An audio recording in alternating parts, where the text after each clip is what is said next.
தஞ்சாவூர் மாவட்டம் பாபநாசம் அருகே கீழக்கோவில்பத்து கிராமத்தில் ஸ்ரீ பூலோகநாத சுவாமி திருக்கோவிலில் 100 ஆண்டுகளுக்கு பிறகு மகா கும்பாபிஷேக விழா கோலாகலமாக நடைபெற்றது.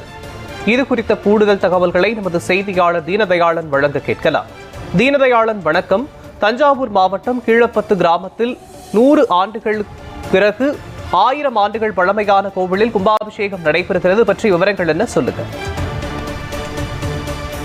வணக்கம் மோகன். தஞ்சாவூர் மாவட்டம் பாபநாசம் தாலுகா அம்மாப்பேட்டையில் உள்ள கீழக்கோவில்பத்து கிராமத்தில் அமைந்துள்ள 1000 ஆண்டுகளுக்கு பழமையான ஸ்ரீ பூலோகநாயகி சமேத பூலோக சாமி திருக்கோயிலில் குடும்பத்தை முன்னிட்டு 100 ஆண்டுகளுக்கு பிறகு திருப்பணிகள் நடைபெற்று யாகசாலைகள் மூளைக்கால பூஜையுடன் தொடங்கப்பட்ட கும்பாபிஷேக விழாவில் வாஸ்து சாந்தி, கணபதி ஹோமம், நரவேல ஹோமம் உள்ளிட்ட யாக பூஜைகள் நடைபெற்றது. அதனைத் தொடர்ந்து மேளதாளங்கள், வாத்தியங்கள் முழங்க சிவாச்சாரிகள் புனித நீர் கலசங்களை சுமந்து கோவிலை சுற்றி வலம் வந்தன. அதனைத் தொடர்ந்து கோவில் ஸ்ரீ பூலோகநாத சுவாமி கோவிலின் ராஜகோபுரத்தின் கலசத்திற்கு புனித நீர் ஊற்றப்பட்டு மகா கும்பாபிஷேகம் நடைபெற்றது. விழாவில் இந்து சமய அறநிலையத்துறை மற்றும் கோவில் அறநிலையாளர்கள், கிராமவாசிகள் 1000க்கும் மேற்பட்ட பக்தர்கள் கலந்து கொண்டு சாமி தரிசனம் செய்தனர். விவரங்களுக்கு நன்றி தீனதயாளன்.